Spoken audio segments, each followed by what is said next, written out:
My name is Alain Servais. I'm born in Belgium in 1963. I'm a collector and but many other things. I'm the father of two beautiful girls. I'm a banker. I'm very interested in humanity and the world in general. And this is one of the things that is bringing me to art. Something where there's an exchange between me and the artist, which opens my heart because it's something emotional. Art is not only intellectual. Anything which is not you. I want to learn. I want to learn about the world. I want to learn about myself as well. But I want to learn about something which is not me originally. So when I find a work of art which is expressing that very well, then that's the kind of work of art I want to do. I love art history, I love human sciences like ethnology, ethnography. I'm a fan of Claude Lévi-Strauss, the ethnologist, the push of religion, the coming back of religion. I'm very anti-religious myself, but I want to understand how religion is used to organize the world. Another book which has been very important to me is a book by a French philosopher called Edgar Morin. Other interesting topics are digital arts, because I believe that what we will remember of our time is the appearance of internet, social media, the way it is mapping us, describing us. So there's in fact different themes in the collection that are crossing each other at different moments. Another one I forgot to mention is globalization. I think it's important to understand that today the social-political power, but also even the political power, is not only limited to the Western world, United States, Europe. It's expanding to many other places, but it's also bringing changes. I've been buying a lot of works from non-Western artists. So it's a group of things of interest that I have that are met in the collection around that main theme, which is a work of art that needs to open myself up to something else. Photograph by Nan Goldin, and then just after that a photograph by Andres Serrano.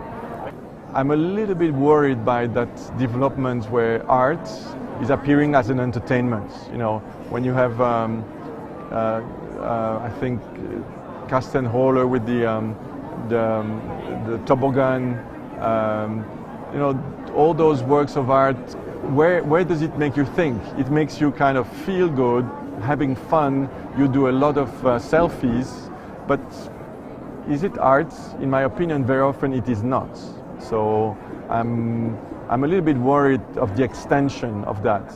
If it means that it's bringing more people in the museum, why not? But I'm hoping that they're going to get lost trying to find the entertaining piece, and then maybe they're going to see fantastic sculptures. It is true that museums are trying to renew themselves.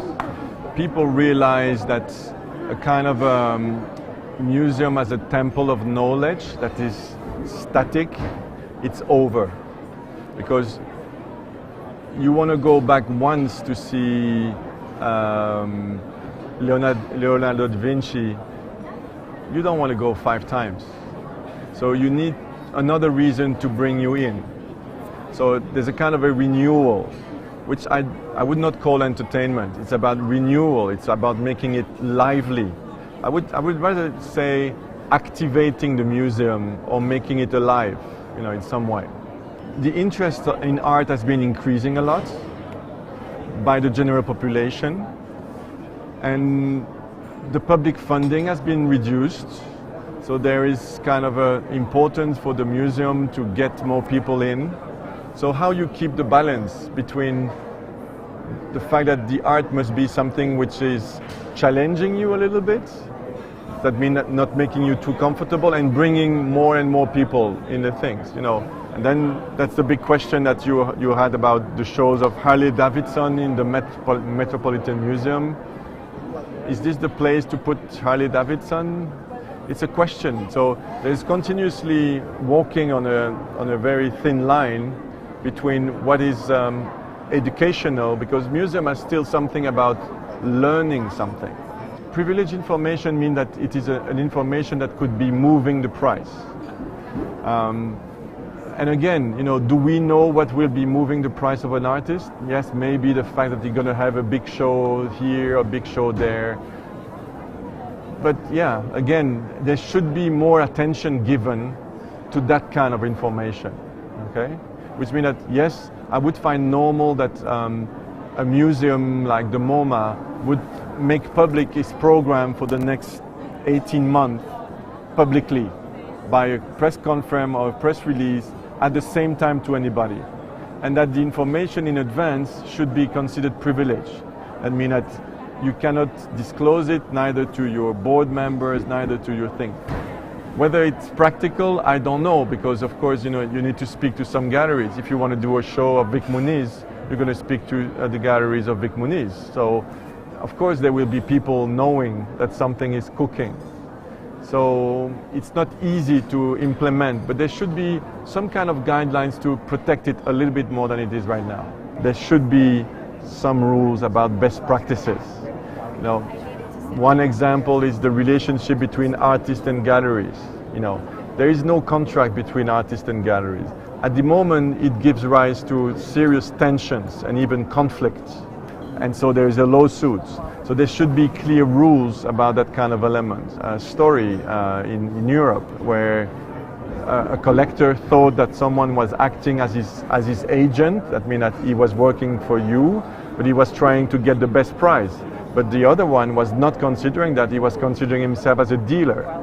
So again, wrong contracts that was put together. Then in the auction houses, you have the chandelier bidding, which also is manipulating the process. So yes, definitely there is a necessity for new rules. Not too many rules, because it's it must not be killing the activity, but definitely at this point we need some rules. One part is, of course, there's new amount of money coming in the art. When you say it is a financial asset, absolutely not. We are in the UBS supported art fair. I know that it is official policy from UBS not to consider art as a financial asset. It is not. Why? Because there are too many things which make it impossible to be a financial asset. The first one is liquidity. To buy and sell an artwork, the cost is maybe 50% to 100% of the value. Who would buy as an asset something where it needs to rise by 50% in price that you can recover your money on it? Only recover, first thing. Transparency is that there's no transparency. You're talking about the stock exchange, you open any newspaper, any screens, and you find the price of the asset that you want. Here, to get a price is a miracle. Third is fungibility. That means that if you buy one stock of IBM, you buy another one, it's the same.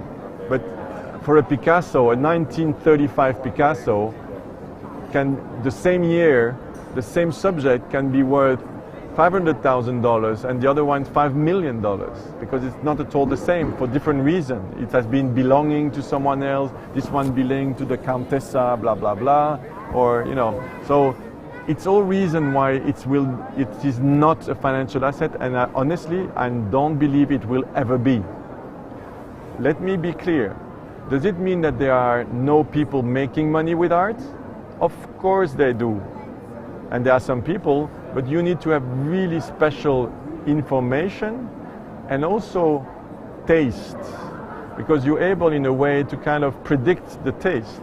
And this thing is more like, I don't know, predicting which neighborhood in New York will be the next hot neighborhood. But I can tell you that within 5 years, there will be a new person intervening in all this, which will be the artist agency. Right now, the art world is one of the last cultural or even cultural and entertainment where there's no agent.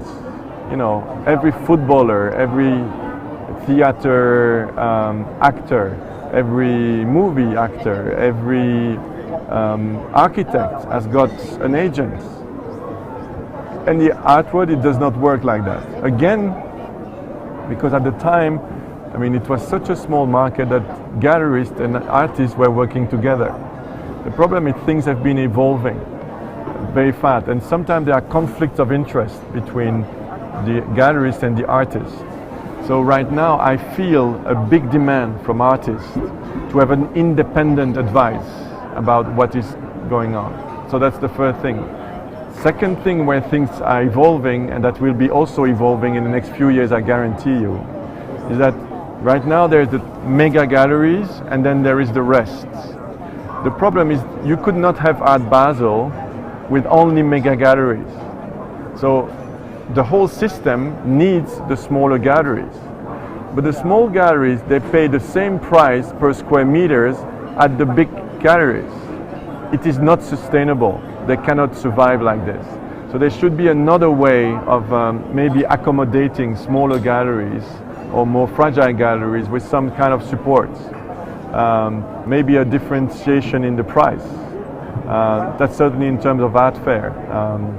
But so yes, there will be evolution in the current system. It's too long to go through the whole details, but certainly that relationship, the artist agent will be appearing, and sometimes some kind of support for the medium-sized galleries. And a third one I would certainly mention is some kind of a professional organization. You know, it doesn't strike anyone that we are in kind of an industry, and there's no professional organization to decide, okay, this is the way to do it, okay? This is the proper way of doing it. We can accept that people pay after 2 weeks or something. You know, in every other activity in the world, there is a best practice, whether it's for a real estate agent, what is it that you can do and not do? What is the minimum qualification you must have and not have? It does not exist in the art world. Why is it? It was okay when it was kind of a hobby activity interesting a few hundred people. But when you've got a multi-billion activity with so many people involved, then sometimes bad people that try to abuse the system, it's important to introduce rules.